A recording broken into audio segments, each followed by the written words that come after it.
America, you're watching Talk Business, and to all our viewers who are joining us from around the region via Sky Pacific, welcome to the show. Now this week on Talk Business, you're in for a treat because we're going fishing. That's right. We conclude our coverage in Papua New Guinea, and this time we're featuring villages that actually farm tilapia in the Shirinumu Dam in the capital city of Papua New Guinea. Join us as we take you through the entire process, from the hatchery to the incubator to the nursery, grow out, and then straight to the market. That's all coming up in the next half hour.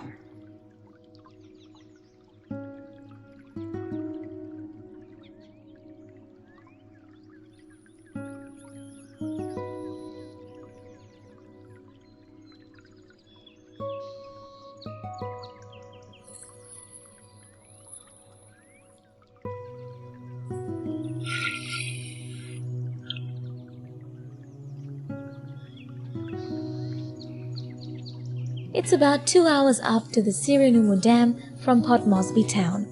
We've been told it's a bit of a bumpy ride, but it would be all worth it as we go further into the highlands. The Shirinumu Dam is located in the Laloki River, found in the Songere Plateau, which is around 800 meters above sea level. This road leading up to the dam is quite popular, as it's the starting point for the famous Kokoda track that even Australian soldiers used during the World War II.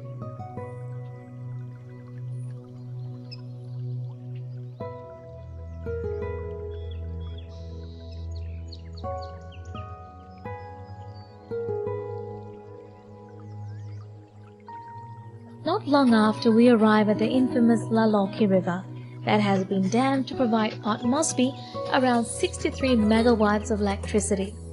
It's a beautiful part of PNG, especially Port Moresby, that many are not accustomed to. A big contingent joins our team to witness just how cage marine farming works. It's not every day you get to see a caged tilapia farm in the middle of a dam. We're also taking tiny baby prawns to the farm. These will be raised alongside the tilapia. The prawns have been raised in a nursery and are now ready for the wild.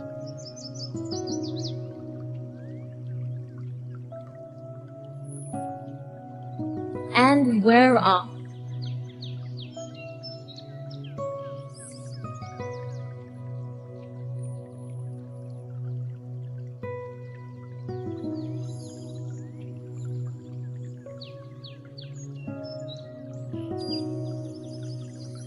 Now I understand why they say the bumpy ride up to the Shirinumu Dam would be all worth it.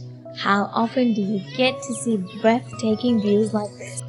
Now, after a 2-hour scenic driving to the Sogere area, we then continue our journey with a 30-minute boat ride over the river that leads to the dam.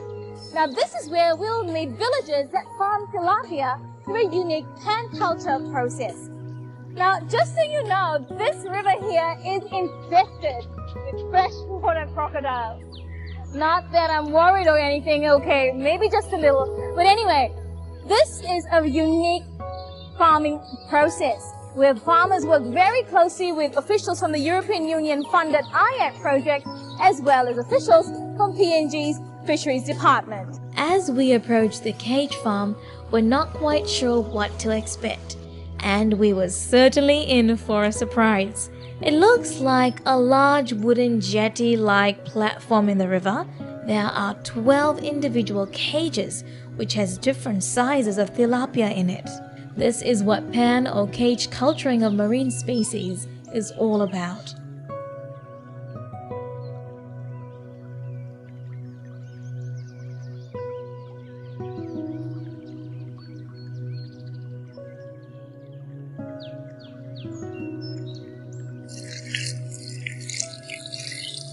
Jonah Babongi hails from Bausaka village and lives on an island in the reservoir.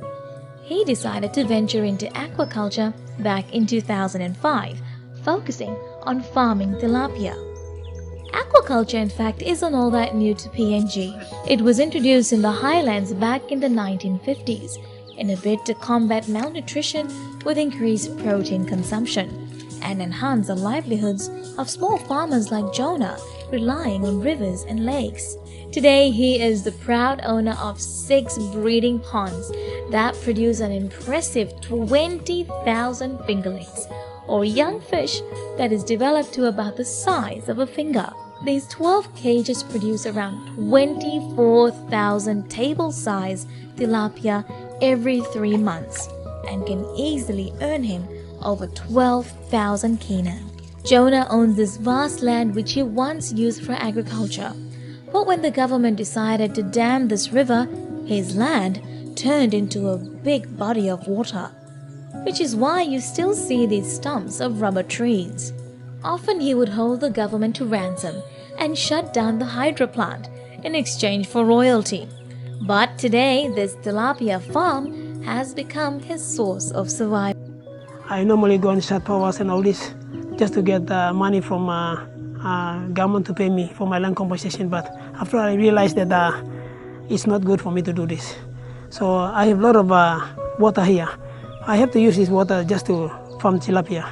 So I just have this kind of feeling that I have to try and look for ways and means to try to farm tilapia. So I did my way up to make my way up to fisheries and went in there just to ask the fisheries if they could assist me in farming tilapia. Jonah started off the business with a $7,000 investment, and it has exponentially grown over the years.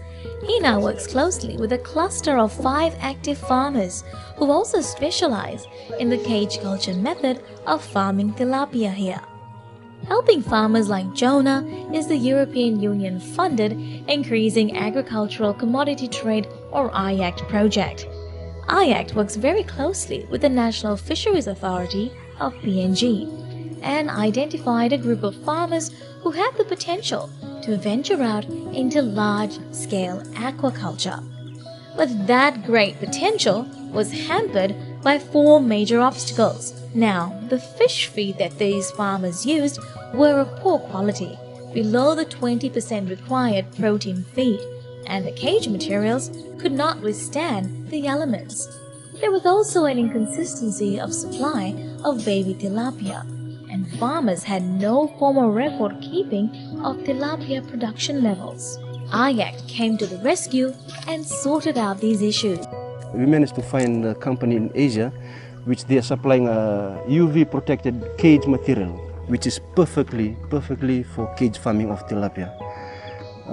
For the tilapia fry supply, we managed to set up through this EU IACT assistance, we managed to set up this incubation system. This has never been tried in the Pacific. In the Pacific, there's none of this sort of incubation system to produce baby tilapia by collecting the eggs and culture them right up to the fingerling size. So this is one of the first for the Pacific, the incubation method system. And the 4th issue that we found out was the record keeping. Through this IACT EU project, we managed to publish and print and supply the farmers with the proper record keeping booklet. So now all the farmers that we are assisting, not only in PNG but all throughout the Pacific region, we are supplying them with this record booklet for their proper record keeping. EU assistance has done a lot to me because it provides a net, it provides a feed, it provides an incubating system, and that really helped me, you know, at least in the long run, my families can be benefited from what actually is happening. You know, I just had a support from the EU, which is very good. They did a lot to me. Now, aquaculture isn't a simple task. Jonah needs to feed his fish stock at least 3 times a day and monitor the progress made by the different sizes of tilapia daily. Each cage carries a minimum of 3,000 fish. Normally we get the fingerlings there. From there it has to come in here for about 21 days. For about 21 days it has to come through the hopper here. I mean the cage net here. Then after 3 weeks we have to do the sampling just to get the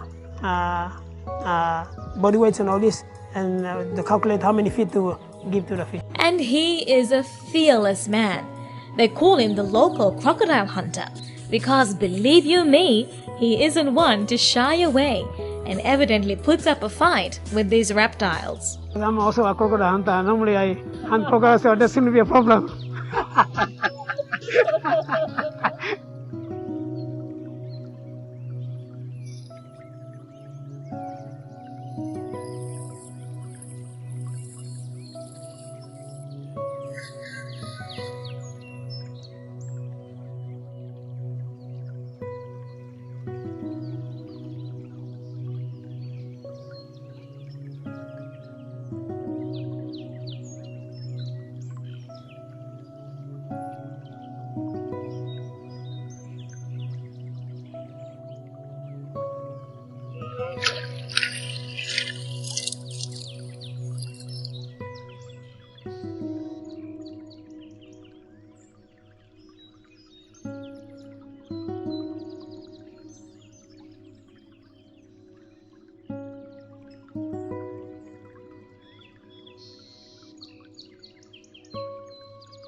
Jonah's house is perched up on this little island that he now calls home.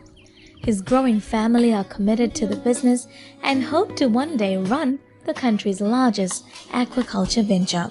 So much so, the determined farmer hopes to increase his production to 26,000 kilos or 26 tons of tilapia a year from his mere 5 tons.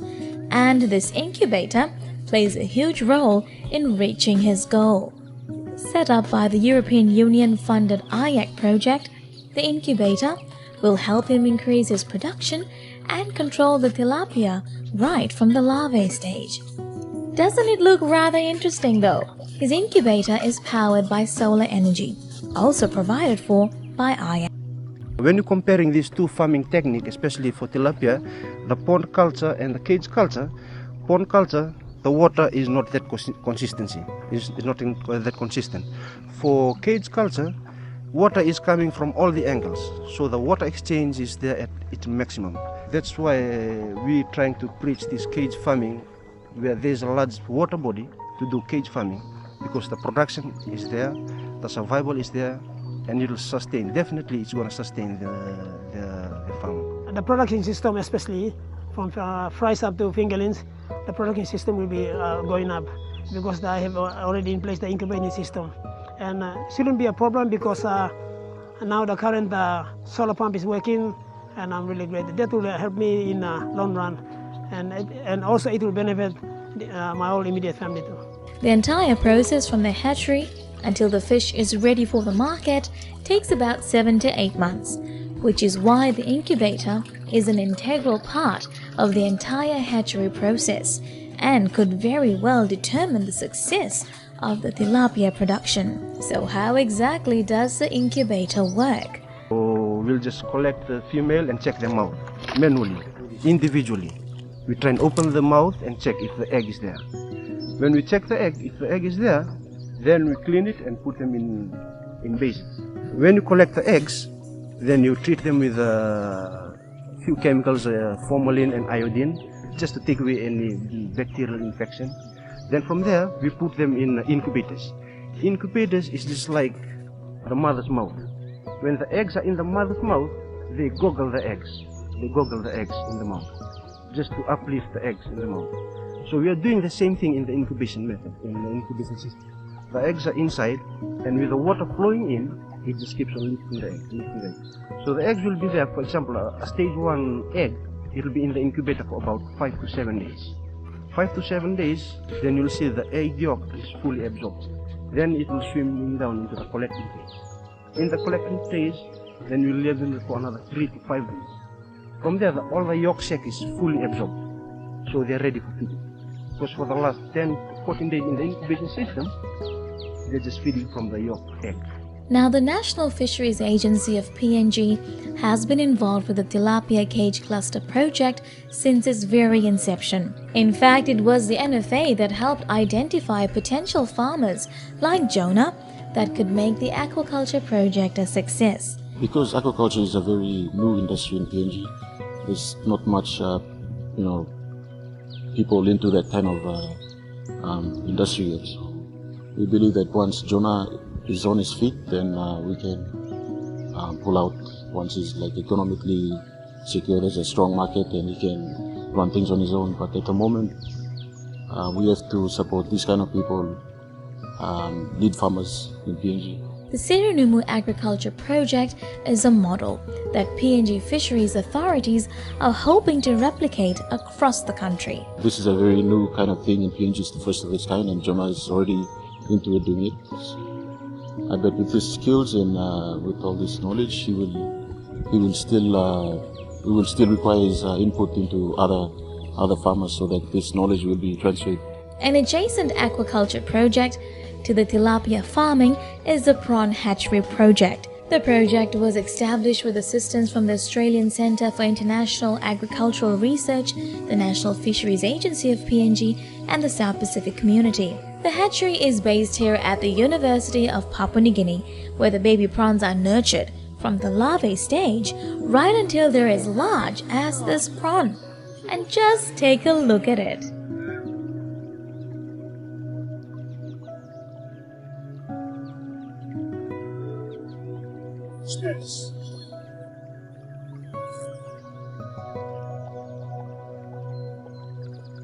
At the nursery, the indigenous species of prawns are cultured.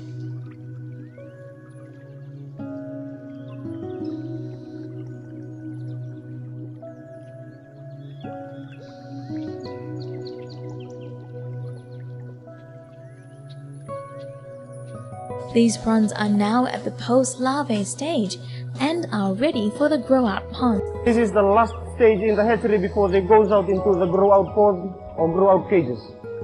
So from this, at 12 ppt, they are reduced down to 0 ppt to acclimatize them slowly before they go out into the pond or in the cages. PNG's largest university, which supports the project, believes that aquaculture has the potential to become a large-scale industry if backed by the authorities. Objectives here to put the hatchery at the university is one, of course, for the project itself, to study the life cycle of this prawn, or the freshwater shrimp. That's one. And second is to transfer this technology, from Fiji to here, so that we should be able to, use that for commercial purposes. Yeah. Food security is very important in the country. I don't know about Fiji already have this technology or culturing maybe a species, freshwater species already, but in PNG this is the first of its kind. And then third, once the project is completed within 2 years, this facility will be kept at the university, and we can continue that facility for other, research purposes. The prawn cultivation is crucial for PNG's aquaculture industry for many reasons, the most important being food security. We have 8 million people already, yeah, and I'm pretty sure the food security will become an issue in 10 years' time or 20.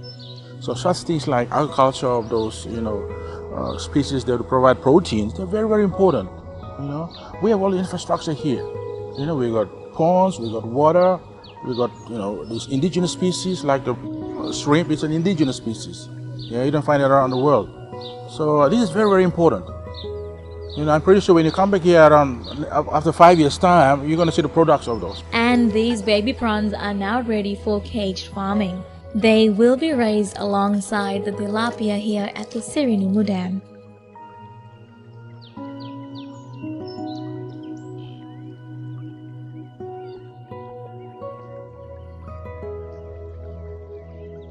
It's because of the hard work and effort put in by passionate farmers like Jonah that other agencies within PNG are beginning to believe in the Sirinumu Dam Cage Culture Project.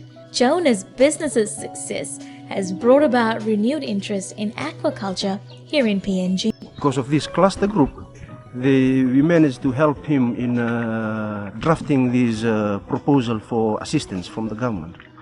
So instead of him doing it alone through this EU IAC and SPC assistance, we managed to assist him, and now they're willing to help him out with about 300,000 to 500,000 kina for this project.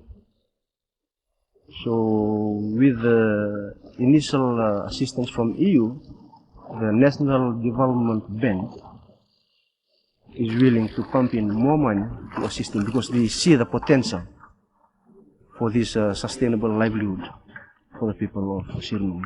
It's the kind of success the European Union hopes businesses like the Farmers Cluster Group here in PNG can expand on to grow beyond the financial and technical assistance into successful ventures in their own right.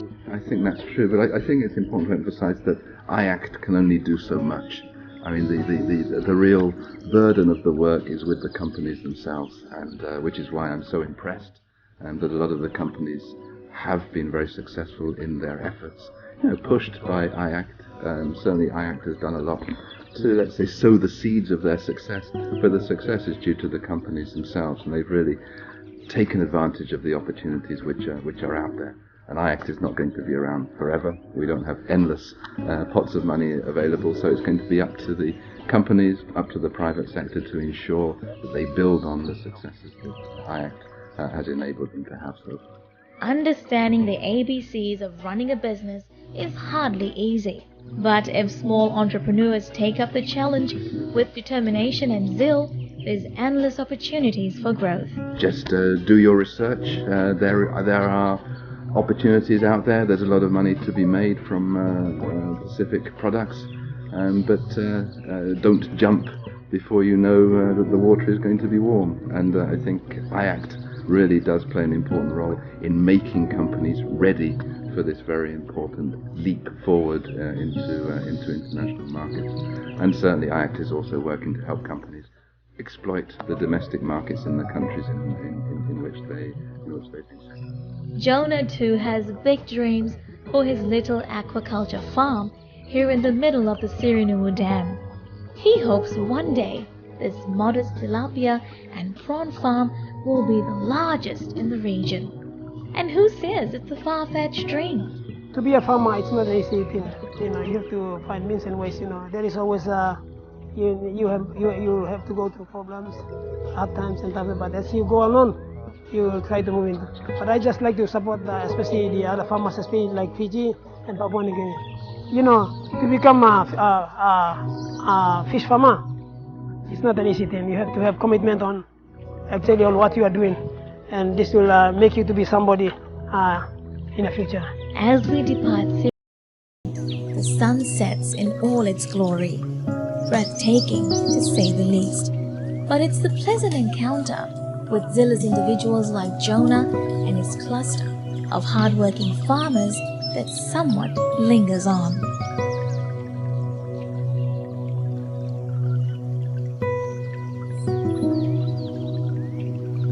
And what good would it be if we didn't give you a sneak peek on what our team had for dinner later on? Of course, it was tilapia on the menu. All we can say is, well done, Jonah.